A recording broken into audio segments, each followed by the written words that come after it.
Now, at this time, I would like to introduce our speaker, Ms. Nafi Abdullahi.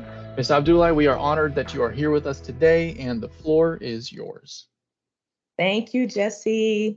So everyone, like Jesse said, my name is Nafi Abdullahi, and I am thrilled to be your DISC facilitator today. But before we get started, I want to introduce Ms. Elizabeth Pravat, who is our program manager for SEEDS. She will be monitoring the chat for any questions or comments. Feel free to engage with me through her in the chat. So there she is, Ms. Elizabeth. Thank you. Awesome. Next slide. All right, so before we get started, I want you all to look at my screen. So this is one of my favorite movies that debuted back in the day in 2002. Now, I might have just expressed my age, but yeah, 2002 was back in the day for me. But you'll see the movie Drumline, and the entire concept of Drumline, it was Dr. Lee's motto. So it was one band, one sound. So when you think of a band, it's a small group of musicians who play different instruments to produce one sound, as well as the majorettes dancing to the beat of that sound. So when you think about the DISC behaviors, it's similar to the band concept. We are a blend of styles, and it's important that we embrace, empower, and celebrate all DISC behavioral styles.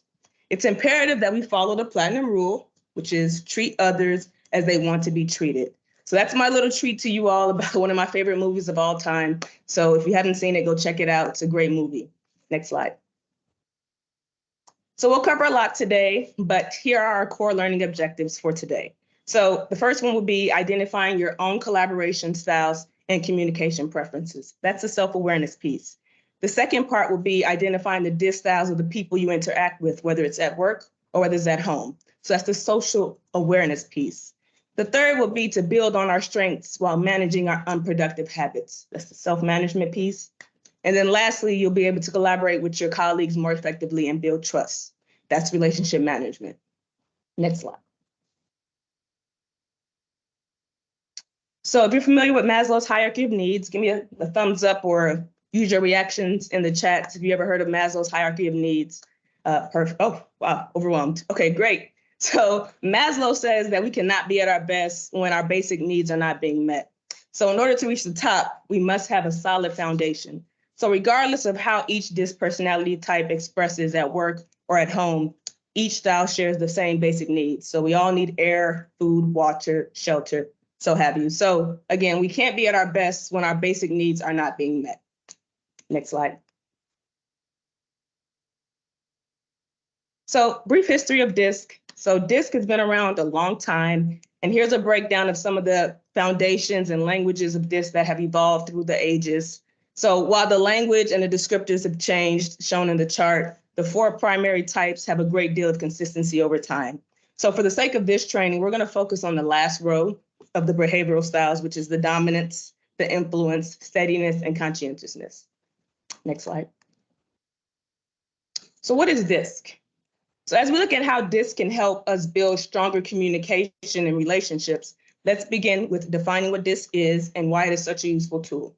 So DISC, it's simple, it's practical, it's easy to remember, and the model can be used universally. So DISC it's needs motivated. It's based on observable behavior and emotion. It's a combination of nature and nurture. So DISC is about your preference, not your potential. So DISC is not, okay, this is what it's not. It's not a measure of your intelligence, your skills, your education, or your experience, and it's by far not an indicator of your values. DISC is not like Myers-Briggs, which is a personality test, right? That's a personality assessment, whereas DISC is more so based off your observable behaviors. What are we seeing? Okay, so if your numbers don't quite make sense to you now, I know many of you have taken the DISC assessment, they should make more sense, or you should be able to get an idea of what it means by the time we get through today's training.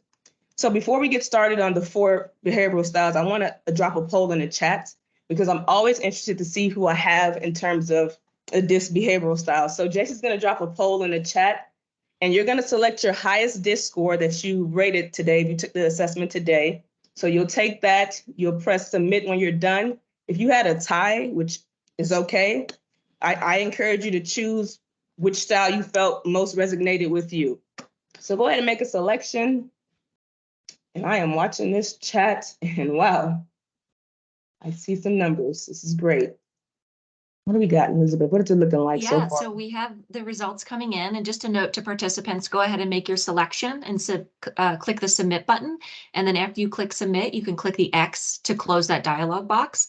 But so far, it looks like we have S is our highest category today with a close second of D.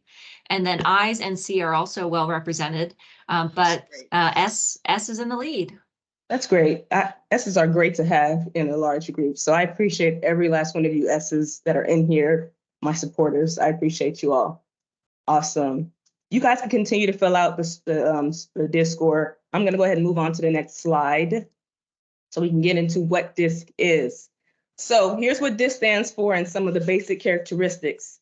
So the D stands for dominance, and it's the score related to how you exert control or how comfortable you are with power and how assertive you are. So people who are high in the D tend to be very much about problem solving and getting results. They are the natural leaders in the room. They sit in leadership.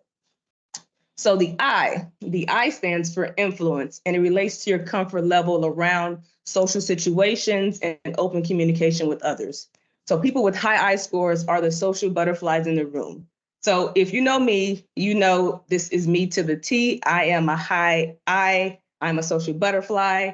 I love meeting new people, networking. I'm very optimistic. I love the camera. I gravitate to it. So I can influence people through my emotions. So very high on I. So to all my I supporters out there, I'm here. I'm representing us.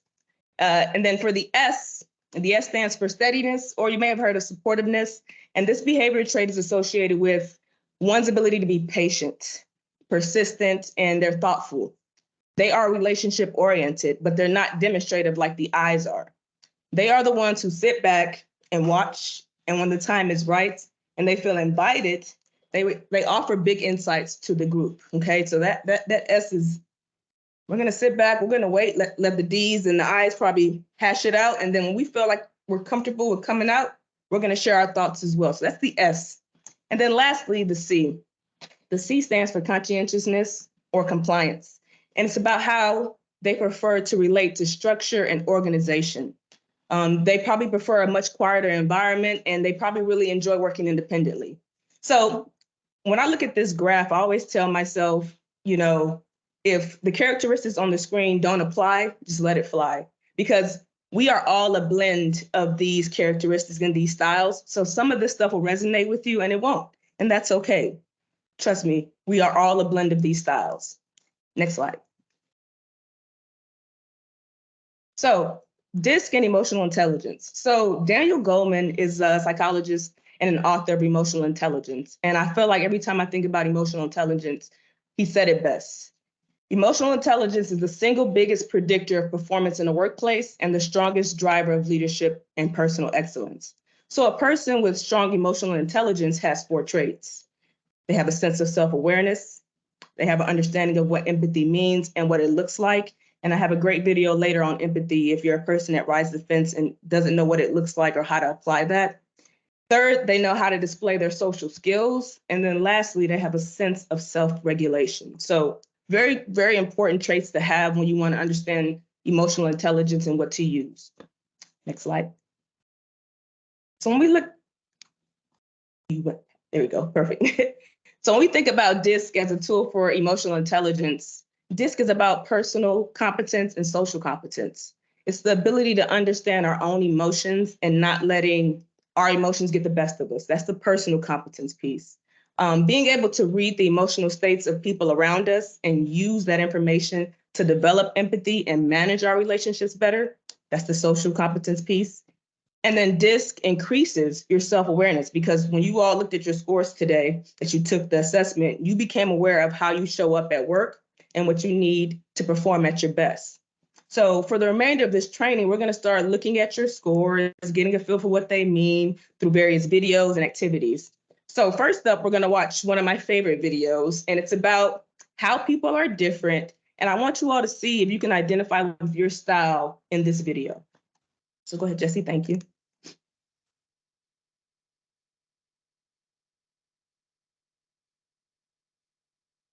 People are different. People are different, but they are predictably different. Do you believe that people are different? How many of you guys believe that people are different? Yes, of course, people are all different. How many of you believe that we can predict how someone will act or react in a given environment? Let me show you how we do that. In the general population, there are 4 types of people, and we call them dominant, or the D style, influencing, or the I style, stable, or steady, which is the S style, and then the C style is the compliant style.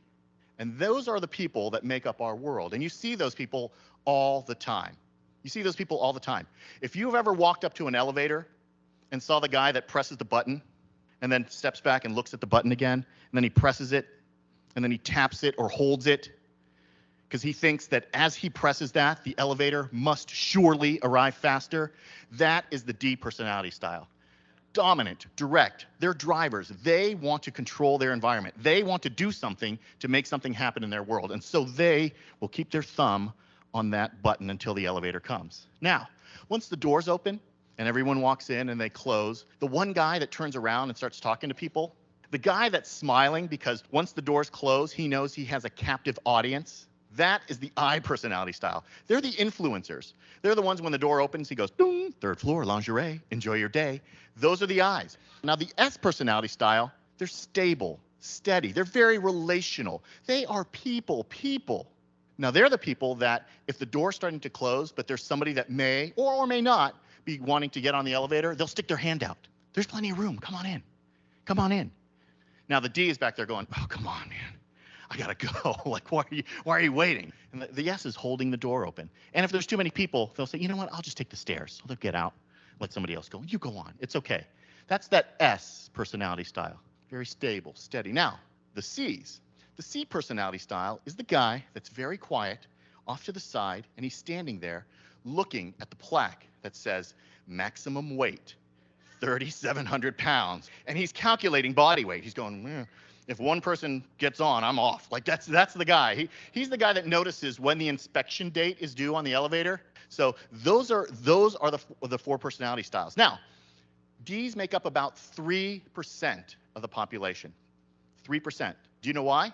Because any more than 3% and we would be at war all the time. So God in his wisdom said, we need those D's, we need those drivers, but let's keep them down to about 3% of the population. I's are about 11% of the population. And I's are fun to have around, but any more than 11% of the population, we would never get anything done. S's make up 69% of the population. They are the majority of people that you're going to be dealing with. Very stable, steady. Another S word for you, status quo. They like things the way things are right now. They make up 69% of the population. C's, what percent of the population would C's be? Okay, the person that said 17%, that person's a C. Do you know why? Because they did the math. They added it up and subtracted from it, oh, 17. So there's the C. That's the C style. That's the C personality style. But it's important to know these personality styles. It's important to know, first of all, for you, what blend of those styles, because those blends are all in us. Any one of us can be any one of those styles. How many of you believe that your personality style can change based on your environment? Yeah, that's right. You know what? Your car is your environment. And so people who are very easygoing, very stable, steady, laid back, sometimes they get behind the wheel, they turn into a D. And then as soon as they lock the door, they're back to their, hi, how's everything? And so you see these people change their styles in the car. When you start to merge, the guy that gets in front or won't let you through, that's the D. That's the D style. He will take a dent before he lets you in front of him. He's like, I'll take the dent. You will, no. That's the D personality style. Now the I is the guy that's trying to get in because he didn't realize that they were merging. Do you know why? Because he's talking and, he's singing a song. He's looking, he's like, hey, that was a good song.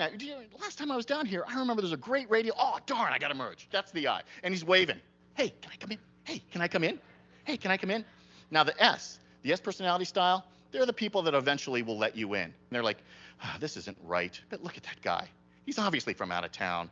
All right, I'll let you in. Now that percentage of people probably goes down as construction goes up. Now the C's are rarely in that situation. You know why? Because those are the people that have planned their route. Well, you have to leave a half hour early because you're going to want to make sure you do that.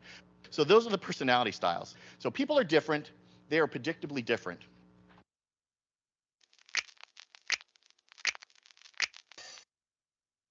Okay, because I'm looking at the chat and I see a lot of similarities. So I am definitely a D when I'm driving. I go from a high I to a D. The person behind me will not get in front of me. I will take that dent. So how many people feel like they're a combination of these styles based off their environment that you're in? So go ahead and give me a thumbs up, some reaction. Yes, yes, yes. So yes, your car is an environment. The elevator is an environment. Your office, your house, those are all environments that you can show up in a different style or be a combination. So that's a great video. One of my favorites. All right. Oh, go ahead, Elizabeth. Thank you. Yeah, one quick note. Somebody kind of similar to what we were just saying, someone had asked in the chat if your style can change. And so I think that's relevant for your environment, but I also think over time as well, as people grow and change, their disc style might shift as they learn skills. What do you think about that? Absolutely. A great example is, for me, the pandemic changed my style. So when the pandemic came, that's an environment that was new to me. So my behavioral style shifted. So while I'm a high I, if I get in that elevator in today's world, I'm probably that C looking at that sign like, okay, how many people are getting on here, before I get off? So it could change. It could change for sure. That's why I encourage people to always take this assessment, maybe once a year if you can, just to see if you had a change. If you get a promotion, that could change an environment that you're in, if you change jobs. So definitely, that was a great question. So yeah, again, I am an I, but in certain environments, I may switch. Okay, so we have a few mascots here to represent each style. So you have the bald eagle representing the Ds. You have the parrot representing the Is. You have the dove representing the S's. And then lastly, you have the owl representing the C's. So next slide. So when I saw that in one of the disc presentations I sat in, I kind of felt the way, because when I saw the parrot, it made me think that people thought that as Is, we talk too much. So a fun fact about DISC and these different mascots and the different letters and the colors, no one owns DISC. So you can change if you're DISC certified. Disclaimer, you can change what mascots you use, what colors you use to represent the letters, but we try to keep it consistent. But I'm a huge fan of The Office. And if you're an Office fan, give me thumbs up if you know these characters. So I watched The Office religiously. So I was able to right away go to that specific TV series and find the 4 people who I felt fit in this behavioral style. So I chose, for the D, Mr. Dwight Schrute. So if you all know him, he was the most competitive employee, not in just his office, but in the entire company, right? He was assistant regional manager to the manager, right? So he was a very hardworking person, very passionate about the goal. For the I used Michael Scott. If you all watched him in any of the series, he was a social butterfly. He was a people person. He wanted to make sure that he was liked by everybody in the office, which often made him horrible at his job, right? Lost a lot of focus. For the S, I used Ms. Pam Beasley. So Pam, when she was a secretary, she sat in that seat, she can see everything that's going on in the office. And she often showed her support to any ideas presented, even if they were horrible ideas, right? And then lastly, for the C, I used Mr. Oscar Martinez. Oscar is a numbers guy. Don't come to him with nothing that's not factual or you don't have numbers to back it up, right? Compliance was big for him. So I do this a lot, and I would love to see what mascots you all could come up with that I can switch these 4 out, because I want to keep this going. So if you all have a TV series or a movie or anything that you can use to describe the 4 behavioral styles, send it to me in the chat, or you can send it to me via email, and I would love to read up on why you chose them. So fun fact. He said, what about Jim? Jim, I ain't have time. Jim was all over the place. Okay, so let's talk about some of the similarities and differences. So you'll notice on this graph, the 4 behavioral styles, as well as some arrows. So the arrows will signify some of the similarities and differences amongst the styles. So you'll notice at the top, the D and the I style are your extroverted and fast-paced folks, whereas you're seeing your S styles, they're opposites. They're the introverted, slower-paced folks. You'll also see on the D and the C side that they're more task-oriented. They may display guarded behaviors, and they tend to face conflict right when it happens rather than avoiding it. Whereas the I and the S style are more people-oriented, more open with others. We tend to avoid conflict. Me, conflict, I'm running that way, or I'm going to try to push it as far as possible before I talk about it. And I hope that the person who I had a conflict with forgot about it. Because again, it's uncomfortable for me. I don't like conflict. Conflict is not something I like dealing with. So when you think about the open versus the guarded behaviors, here's an example. You come out of a 3-day weekend, you know, you got the team's meeting set at 8 o'clock. We all get that alert when it's 15 minutes before a meeting starts. Your I and your S might join that meeting right at that 15-minute mark because they want to conversate with their employees, find out how their weekend was, whereas your D and your C, they may join that meeting at a minute until, and then they're going to get right to that agenda. And that agenda doesn't include sometimes what your weekend plans were, right? They want to get right to it. So that's just an example. But remember, we're all a blend of these styles, and we may display different behavior styles based off the environment that we're in. Next slide. So I saw some chatter about the workbook. So here's a great opportunity in your workbooks. So starting on page 5, for the next couple slides, I'm going to talk about the different behavioral styles. I'm going to talk about your brilliance versus your edge, meaning what challenges you have. So feel free in your workbook to jot down some notes or comments based off the style that you are in. And I think they've posted the link a couple times in the chat, but if you need assistance with finding that, it should be at the files, should be saved in there. And then also you can reach out to Jesse or Elizabeth for assistance. So let's start off with the D. It's a Dwight Schrute. So the D, remember, there are natural leaders, right? They step up, they take charge, they're looking at the big picture. They contribute by getting results, okay? Now we think about the edge, what challenges they have, being vulnerable, right? Emotions may be uncomfortable. Remember, we talked about the D style being fast-paced, so they may struggle with slowing things down to adapt to the pace of other people that they're working with. So we're gonna watch a video clip on how to spot a high D. And in this specific video, I want you to pay attention to Miss Julia Roberts, the character that's gonna play this high D. And we're gonna discuss after. Go ahead and play that video. Thank you, Jesse.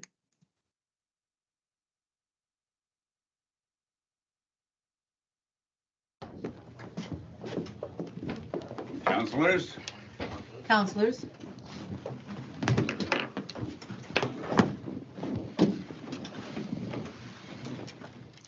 Let's be honest here.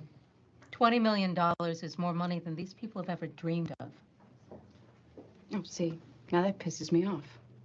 First of all, since the demur, we have more than 400 plaintiffs, and let's be honest, we all know there are more out there. They may not be the most sophisticated people, but they do know how to divide, and $20 million isn't when you split it between them. Aaron. Second of all, these people don't dream about being rich. They dream about being able to watch their kids swim in a pool without worrying that they'll have to have a hysterectomy at the age of 20, like Rosa Diaz, a client of ours, or have their spine deteriorate like Stan Bloom, another client of ours. So before you come back here with another lame offer, I want you to think real hard about what your spine is worth, Mr. Walker.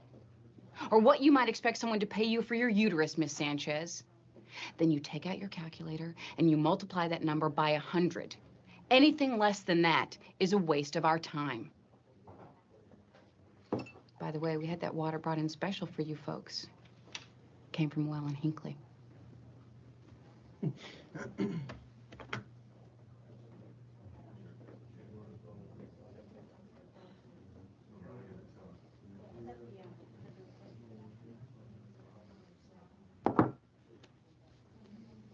I think this meeting's over. Right, it is.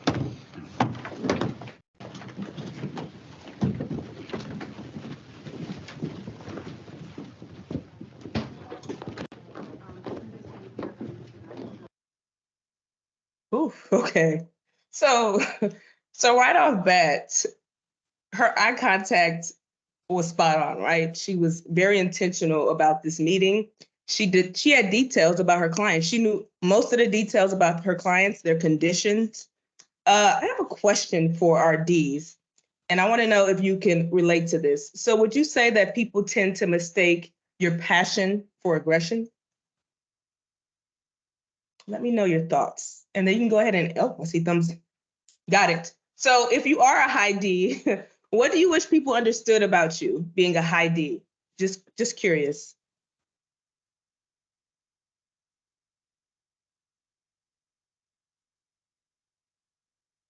A lot of yeses. 100%. I'm seeing a lot of folks saying that they wish they understood that they were passionate, that they're confident and focused on growth, and that they have a big heart to get the job done. A lot of passion and goal orientation here from our Ds in the audience. Ooh, I just saw one that was just resonated. It said, "My confidence is not a threat." Wow. So as those that are not a D or don't have a high D or a D is their secondary or third, this is things that we need to kind of take into consideration, right? Remember, I said in the beginning, we need to embrace, empower all different behavioral styles. So our Ds are the natural leaders. They got to be the ones that take charge, and the mission is a part of taking charge, right? Thank you. Yes, common confidence. That's perfect. I see that. Thank you. Next slide. So we're gonna play a game, and it's who has the high D style. So on the screen, you'll see 12 famous people who you may or may not be familiar with. Hope you're familiar with everybody. So at the top row, going from left to right, we have Dr. Martin Luther King Jr., we have Miss Rosa Parks, we have Ellen DeGeneres, and then we have Judge Ketanji Brown Jackson. In my middle row, now, you all know that I'm a huge UGA fan. If you don't know, you know now. But I had to put Mr. Nick Saban on here with his recent retirement announcement. So we have Mr. Nick Saban, left to right. We have J.K. Rowling, who is the creator and writer of the Harry Potter books. We have Miss Princess Diana, and then we have Meghan Markle. And then at our bottom, left to right, we have Steven Spielberg, Miss Beyonce Knowles Carter, Warren Buffett, and Kobe Bryant, the late Kobe Bryant. So I want you all to take about 30 seconds. Okay, I see all the Roll Tide and the UGA. Okay, so I want y'all to take 30 seconds and drop 3 names that you think are high D styles. 30 seconds. I said Kobe. And I started a war. I'm sorry. You're a lot of dog fans, though. It's great. Go Dogs. All right, who we got? Kobe. All right, a lot of people. Awesome. Okay, Jesse, you can go to the next slide.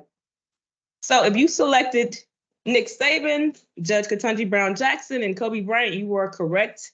Remember, we talked about the Ds being those leaders. They sit in high places. They could be team captains. They could be head coaches. They could be judge. So those are our 3 high D style leaders. Next slide. All right, let's move on to my favorite, the I, the Michael Scotts. That's us. The I, influence. We are the creative folks. We are the motivators. We are passionate about people. We enjoy networking because we get to meet new people. So anytime there's a conference, send an I. The I is going to come back and tell you about 10 people they met. Now, they may lack with follow through in terms of what they're supposed to do there, but best believe they met a lot of people. So we love brainstorming. We can be persuasive if we need to be. When you think about some of our challenges, and I can resonate with a lot of this, is that we struggle with listening. We tend to cut people off when they're talking because we're so excited about what the conversation may be. I do this all the time. You might catch yourself and say, oof, I didn't let that person finish, because we're so excited about what they're talking about. And we want to make sure we put our 2 cents in. So we may struggle with that, listening. We may struggle with follow through because we're just sitting there chit-chatting and in teams, sending those gifts back and forth. And by the time we finish, it's 3 o'clock and there's 30 minutes left in our shift, right? Or we might lack with attention to details because we're moving so fast, right? We're fast-paced, folks, right? We're moving so fast. So under pressure, we may seem disorganized, impulsive, and sometimes when it comes to leadership, we may not be taken seriously. So we're gonna watch a clip on how to spot a high I. So you will want to pay attention to Tom Cruise's character in this video. He's the high I, not Cuba Gooding. Don't get them mixed up. It's Tom Cruise, but they kind of do the same thing. So go ahead, Jesse. Thank you. We want more from them, so let's give them more. Let's show them your pure joy of the game. Let's bury the attitude a little bit and show them... Wait. You're telling me to dance? No. I'm saying to get back to the guy who first started playing this game. Remember? Way back when you were a kid? It wasn't just about the money, was it? Was it? Was it? Do your job. Don't you tell me to dance. Fine. Hey, I am an athlete. I am not an entertainer. Fine. These are the ABCs of me, baby. I do not dance, and I do not start preseason without a contract. Fine. Jerry, talk to me. Breathe, Jerry. I am out here for you. You don't know what it's like to be me out here for you. It is an up at dawn, pride swallowing siege that I will never fully tell you about, okay? God, help me. Help me. Help me. Help you. Help me. Help you. Help me. Help you.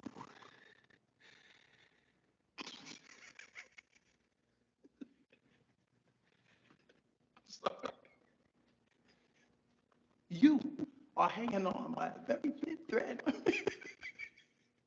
And I dig that about you. No contract, God help me. God help me. Help everybody. That's my man. Betty, I'm happy to entertain you. Help me. Help me. I'll see you in Los Angeles. Sherry. We want more from them. Okay. So eyes, I know I see a lot of people say they feel heard or they feel seen. So if you're a high eye, again, this is me. What do you wish that people understood about you being a high eye? And I'll go first. I wish people didn't mistake my socialness, the willingness to communicate and be a social butterfly, to be passed up for leadership opportunities. I think that we too are results driven. We can have that mindset just like a D can. May take some time for us to get there, but we often want those same opportunities as well. So that's my spiel. What do y'all got for me, my eyes? What do we have? What do you wish? We have a lot of folks agreeing with what you said, Nafi. Some folks saying that being smiling and supportive doesn't mean you're ditzy. And also don't mistake kindness for weakness. I know that's right. Oof. Yep. A lot of good points here. That got me wanting to snap. Yes. Thank you. Thank you. All right, next slide. So back to our 12 famous people. All right, who are our high eye? Who has influence? 30 seconds to determine 3 more people, 3 different people. That's a hint. 3 different people. Okay, I see a couple names. Looking for one more. See that name yet? Waiting. Got it. I think I see it. Okay, next slide. So if you chose these 3, so Ellen DeGeneres, Meghan Markle, and Beyonce, these are our high eyes. So they're the performers. So if any of you all went to the Renaissance tour and you had on that silver or you had on a hat, the boots, you were influenced, right, by Beyonce. So that's an example of a high eye using their influence to motivate change and style, right? So, and I'm guilty. I was one of those people. You know, I know exactly what that looks like and what it feels like to be a diehard fan. So those are our high eyes. Again, Meghan Markle, before she got married to Prince Harry, she was in Suits. So go watch Suits if you haven't watched it yet. On Netflix, she's on there. So go watch that. So thank you. You guys are funny in the chat. All right, let's move on to our S's. The most valuable piece, it seems like, in today's training. So the S, they are our peacemakers. They are empathetic. They may not say much, but they indeed know what's going on with everybody in the office. They have the tea. They know what's going on. A good example of an S is if you're ever a person that lost your wallet or your ID and you found it in your mailbox, I can guarantee you that person was an S that returned that to you. Now, remember, we talked about your environment. So whether you're a D, C, and I, and you saw an ID in the airport and you took that ID and you returned it to the security, that's being an S because you're supportive, you're empathetic, you know what it feels like to lose such an important document, right? An ID or wallet, I mean, that's something that you want to make sure you give it back to the next person. So when you think about the S's, they carry the world on their shoulders. So I talked about earlier, when I took this back in 2018, I was in the role of a VRC. So I was a very high S because that's me being a counselor. That was natural for me, natural to be supportive in my job, right? So one of the challenges that S's may have is saying no, because we want to help out. We're supportive. We want to help in any shape, way, form that we can. So we may have issues with saying no. They may have great ideas, right? So in a meeting, they won't assert themselves to be heard unless you invite them. You know, you say, hey, so Nafi, what do you think, right? They're not going to just speak up. They want to be invited. They want to feel included. So we're going to watch a video on empathy. And in this video, I want you to kind of pay attention to the bear in this video and how the bear displays empathy.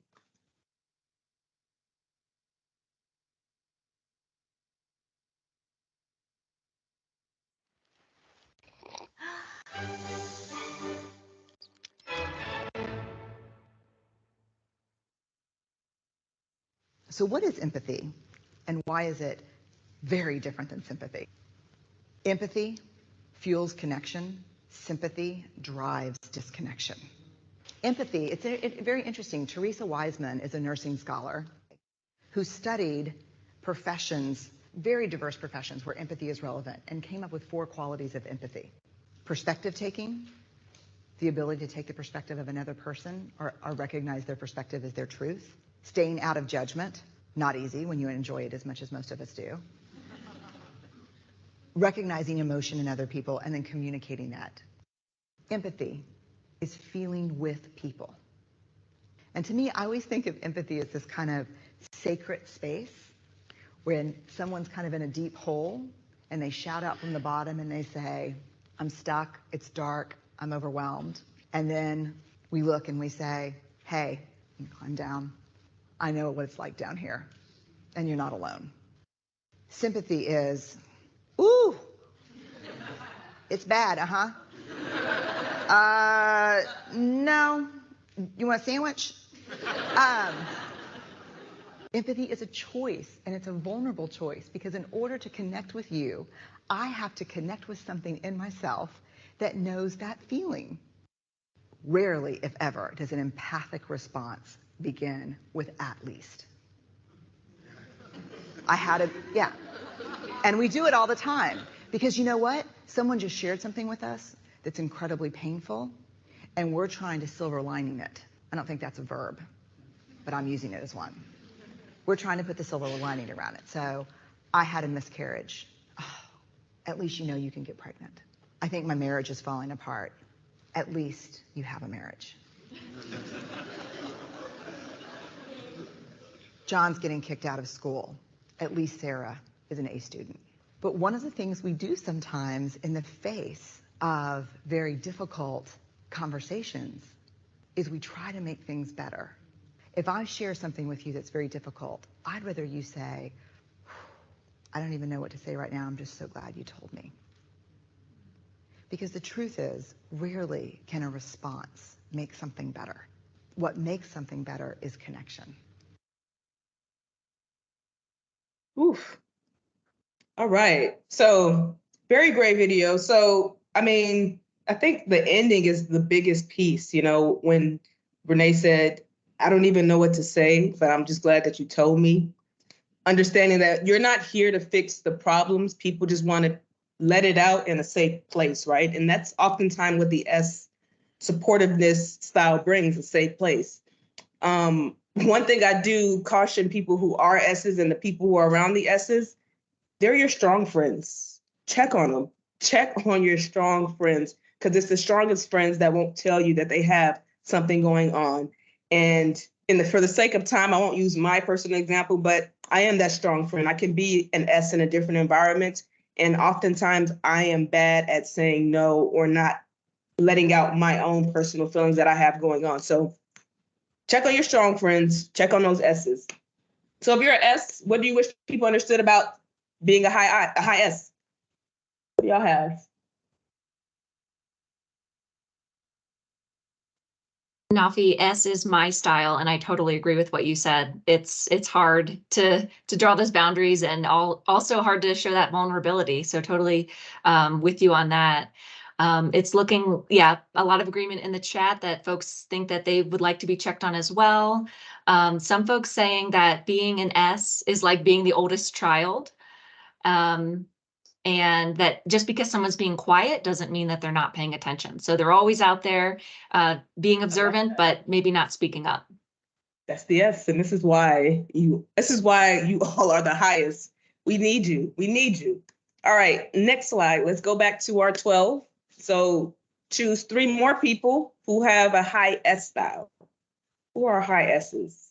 30 seconds. I'm already seeing some answers. Okay. Mhm.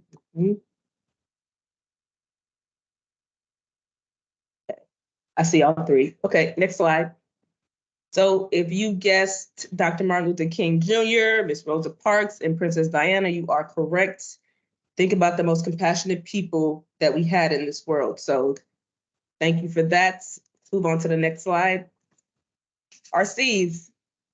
These are our fact checkers, right? They tend to be more logical versus opinionated. Accuracy matters, and they see details that others don't, right? Because I'm an I don't pay attention to details, but I know there's somebody on my team, a C, that's gonna, back me up and check everything and get the accuracy, right? So the C's, they rather work independently, versus a group. Group setting might be overwhelming for them, right? Because they gotta worry about all these opinions and not the logic. So they often don't ask for help and they struggle with connecting with others because they're just in their own environment. They're in their bubble. So, and that's okay. We need our C's. We need the people who can isolate themselves and really look through thoroughly things that we're doing, especially when we think about here in the VA, quality, right? Quality is a big factor in the VA. So those QAs, we need those people. We need our C's to be happy, and to keep them happy, we want to keep them, allow them to work independently as they please. So we're going to watch a short video on a high C, and the high C in this video is Matt Damon. So pay attention to his character, and then we'll come back and discuss.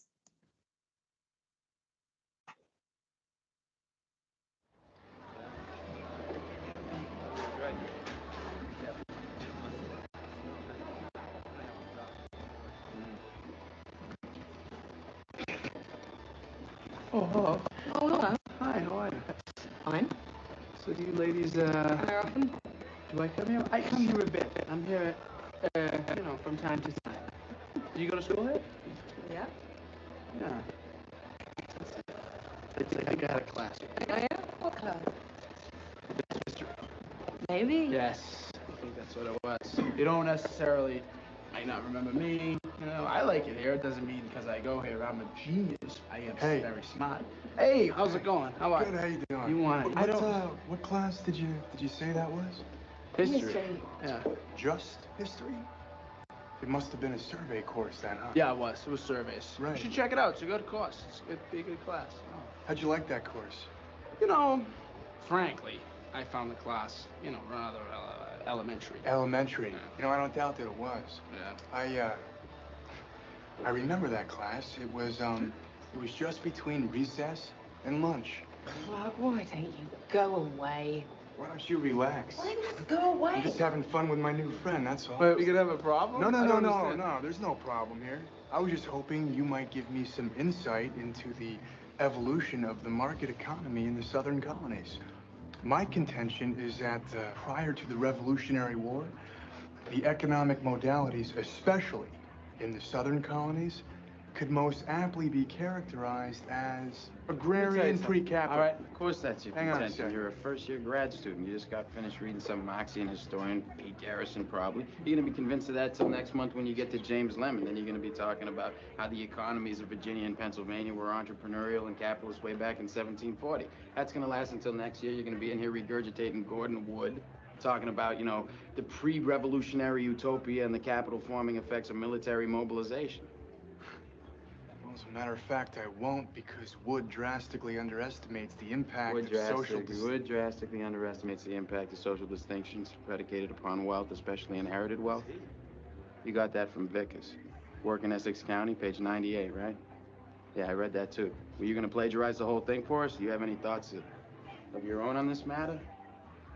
Or is that your thing? You come into a bar, you read some obscure passage, and then pretend you pawn it off as your own idea just to impress some girls, embarrass my friend? See, the sad thing about a guy like you is in 50 years, you're gonna start doing some thinking on your own, and you're gonna come up with the fact that there are 2 certainties in life. 1, don't do that. And 2, you dropped 150 grand on a education you could have got for $1.50 in late charges at the public library. Yeah, but I will have a degree. And you'll be serving my kids fries at a drive-thru on our way to a skiing trip. Yeah, maybe. Yeah, but at least I won't be unoriginal. But I mean, if you have a problem like that, I mean, we could just step outside. We could figure it out. Oh, man, there's no problem. It's cool. Okay, so I'm glad we always cut it at that part because the environment was about to change. And I'm not sure how long he would have been to see. So, okay, so again, he was very knowledgeable. Matt Damon was very knowledgeable. He was able to get folks to see his logic and not opinion, right? So if you're a high C, what's one thing you wish people understood about you? I heard a comment in one of the classes I delivered DISC, and a C style told me that they wish people would ask them how they would like to be contacted. Meaning, an example they gave me was they don't like cold calls. They like people to use their calendar to schedule appointments with them. Don't walk up to their cubicle unannounced. So that's an example. What else we got, Elizabeth? That's a very good point, Nafi. We've got somebody else saying that they're usually quiet, but very observant, and they don't want to impose themselves unless they're, asked to be involved. And some folks saying that they agree with the cold calls and interruptions can be tough for their focus. So yeah, a lot of good feedback here from our C's in the audience. Awesome. I'm like y'all C's. Don't cold call me at 8 o'clock, right? Nobody wants that. I think everybody can agree with that. So awesome. Next slide, Jesse. All right, last three. Who we got? Who are our three high C styles? 30 seconds. Okay. Warren Buffett. Bam. Got it. One. Okay. Who else we got? See Warren.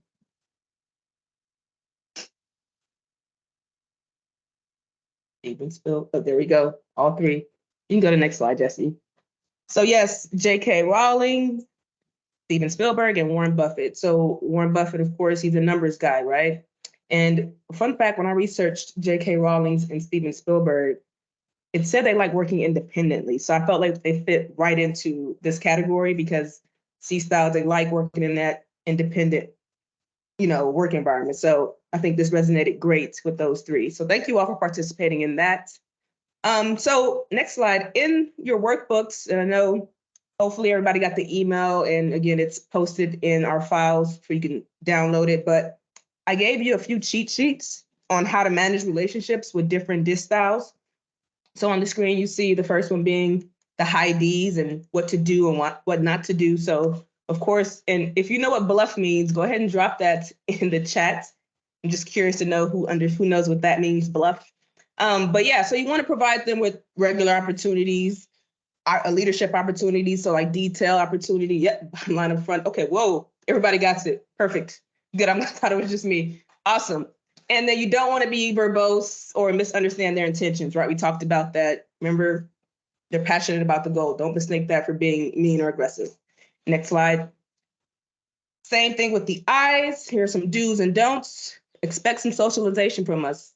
We like to talk. We want to know how your weekend was. We want to network, right? You don't want us to work alone. I know I don't like working alone, especially when they say like, here's a project. I'm IMing people like, who wants to work with me? Who can I brainstorm with, right? That's what I like doing, brainstorming. And then don't go too long without asking me for help or to participate, So those are some bottom line up. They're still saying bottom line up. I got it. Bottom line up front. Got it. Next slide. See? So with our S's, again, you want to ask them about their team dynamics. You want to ask them about their insights and their inputs, right? Because they're going to sit back until they feel invited. Okay, so don't expect them to like sudden changes. I don't think anybody likes sudden changes last minute, without some type of update. Don't isolate them. They want to be a part of a group, right? They're people oriented. Okay, let's move on to the C's. And then again, the C, allow them to gather their data and do fact checks, right? QA, quality and assurance. Let them work independently, Don't try to force them to be in a group. They work at their best when they're independent. And then don't be vague. Don't expect a fast pace from them, okay? There's a slower pace, folks. and don't show up to their meeting or to their cubicle unprepared without an agenda, okay? So those are some of your cheat sheets that I got for you. So print those out, use them to your advantage when you're managing your relationships with different styles. Next slide. So next steps. So today we talked about a lot. We talked about why DISC is a valuable tool and how it links to emotional intelligence. We reviewed the DISC style. So hopefully you understand your style and others around you.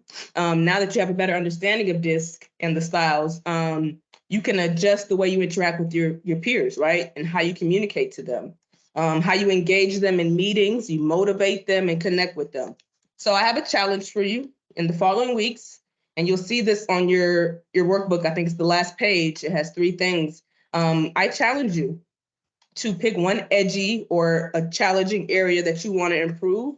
And then I also challenge you to identify an accountability partner who has an opposite DISC style from you. So if you're an S and a C, if you're a D or a C, you want to find somebody on the I and the S style, vice versa, and work on a plan together and see if you can get some feedback and some progress reports, see how you all are doing with managing those challenging areas. Again, it's on page 13. You'll see the 3 questions on the workbook, and it should say next steps. So keep in mind, like, you can't end today with DISC. Like, DISC is something you have to work on, and you have to apply it to get the results that you want, okay? So next slide. So just give me a thumbs up. We are at the summary piece. So identifying your own work style and communication preferences, give me a thumbs up. I see them. You should be able to identify the DISC styles of the people you interact with. Thumbs up. You should be able to leverage your strengths, identify opportunities for growth. Yes, yes, yes. And then lastly, collaborate with your colleagues more effectively and build trust. Very important. Thumbs up. I see it. Thank you. Thank you. Next slide. Now, I gave you a bonus sheet on page 11 and 12. So when I joined the Learning and Development Division, this was a very useful tool that was presented by one of my colleagues, and it's called a personal user manual. So here is a guide that you can give to each other, because we are migrating back into the office. We're onboarding new employees. It's a great resource for you to get to know your employees. It's a manual, meaning a manual to get to know a person. So it'll have their names, their pronouns, which you prefer to be called. You can put your DISC styles on there, how you like to be communicated, right? So again, I'm a 8 a.m. You can call me at 8 a.m., but please call me at 8 a.m. and say good morning. I'm a good morning person. Let's not get right to business. Say good morning. Let me have my coffee first, So yes, so this is a great tool. So I gave you an example of what I have on mine. Feel free to use that to your advantage or ask me any questions. And I gave you a template for yourself and to share with your teams, okay? Next slide. And then this is just a reference page. Again, this is where this research comes from, and it should be included on your workbook on the first page. Next slide. All right, questions slide. I'm going to turn it to Elizabeth, who will let me know if I have any questions or comments.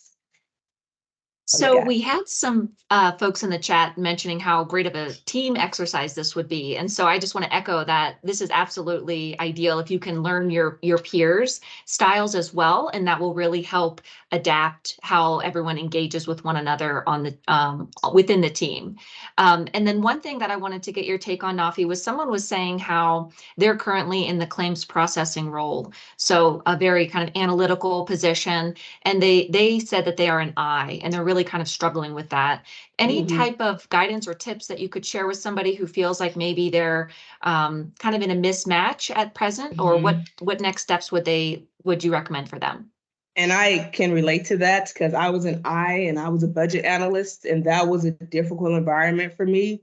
Being able to be that social butterfly with people who want to focus on money, right? We don't want to make any mistakes, but I think you try something small with your team. So like if you're new to that team, or if you can present an idea, like something like the personal user manual, I think that's a great tool to kind of engage, like who do you have around you? Because you'll be surprised who else might be an eye on your team and who may have that same kind of feeling, but don't want to share it. So I think the first place you might want to start is this personal user manual. Find out who you got on your team.